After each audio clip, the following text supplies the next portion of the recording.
The Case Church Amendment symbolized a watershed moment in U.S. military history. Officially enacted on August 15, 1973, its implications resonated deeply as American troops withdrew from direct combat in Vietnam. Though the amendment marked the cessation of American military involvement, the war did not retreat into silence. As South Vietnam grappled with the North Vietnamese Army's relentless advances, American air support, a lifeline for the embattled ARVN, was abruptly cut off. The once thundering roars of U.S. jets no longer echoed across the skies, leaving a void that would grow increasingly perilous for South Vietnamese forces without that aerial shield.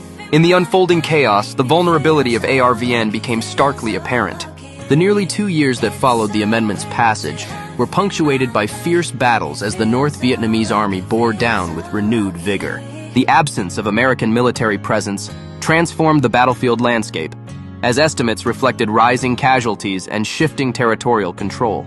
By the time Saigon fell in April 1975, the overwhelming sense of desperation had permeated the city, culminating in a scenario marked by panic and despair for those desperate to escape the clutches of an advancing enemy. The fall of Saigon was more than just a military defeat. It became etched in the collective conscience of America. Broadcast live across television screens, the haunting images of chaos led to a profound reckoning, a bitter end to a divisive era of conflict.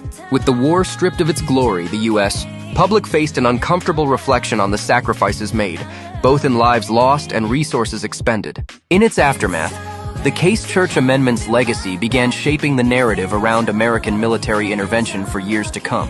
The rise of Vietnam syndrome loomed as a significant consequence of this legacy.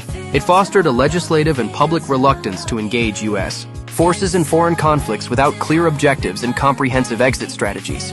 The lessons learned formed the bedrock of future military strategies, influencing decisions ranging from the Gulf War to Balkan interventions. A cautious approach emerged, one that would forever acknowledge the impacts of the Vietnam War and the essential questions it raised about American engagement on the global stage.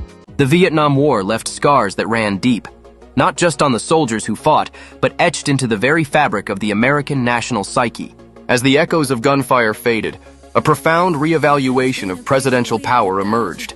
Questions regarding civil-military relations were scrutinized, spotlighting the complex balance between political authority and military obligation. Patriotic fervor, once a unifying call, was splintered into conflicting ideologies, reflecting the tensions between generations and social classes that the war had intensified. These divisions would linger, casting a long shadow over the American landscape for decades and challenging notions of unity and national identity.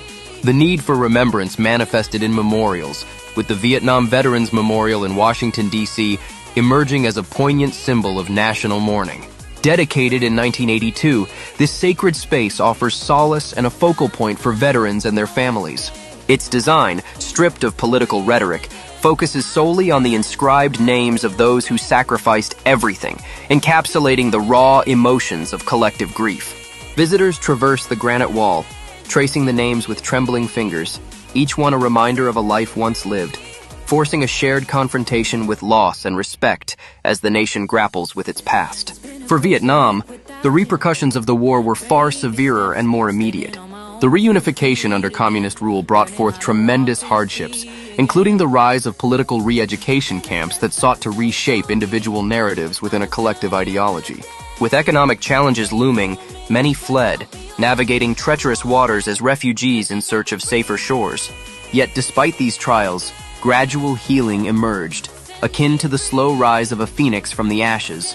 Diplomatic relations between the United States and Vietnam were eventually established, setting the stage for collaboration and mutual growth. Today, the lessons learned from Vietnam continue to reverberate, underscoring the complexities inherent in military intervention and illuminating the vital necessity of public will and congressional oversight in matters of national engagement.